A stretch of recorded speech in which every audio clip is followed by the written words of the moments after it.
সালামু আলাইকুম। আপনার সময় কম কিন্তু শিখতে চান অনেক কিছু, তাহলে এই ভিডিওটি আপনার জন্য। আজ আমরা জানাবো দ্রুত শেখার 3টি কার্যকর কৌশল।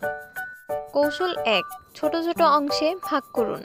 আপনার শেখার বিষয়টি ছোট ছোট অংশে ভাগ করুন। একবারে অনেক কিছু শেখার চেষ্টা করলে মস্তিষ্ক সহজেই ক্লান্ত হয়ে যায়। প্রতিদিন 15 থেকে 20 মিনিট একটি বিষয়ের উপর ফোকাস করুন।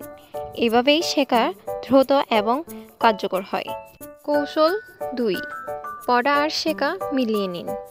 শুধু পড়লেই হবে না, শেখার সঙ্গে সঙ্গে প্রয়োগ করুন।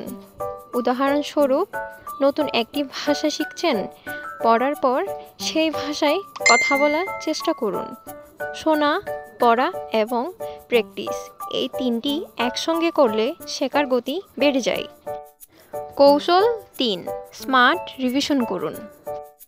রিভিশনের জন্য ফ্ল্যাশ কার্ড বা স্পেড রিপিটেশন পদ্ধতি ব্যবহার করুন।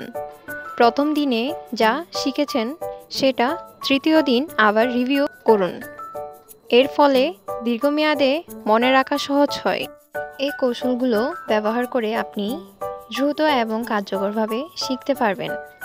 যদি ভিডিওটি ভালো লেগে থাকে তাহলে লাইক দিন, কমেন্টে আপনার মতামত জানান এবং সবার সাথে শেয়ার করুন। দেখা হবে পরের ভিডিওতে, যেখানে শিখবেন আরও নতুন কিছু।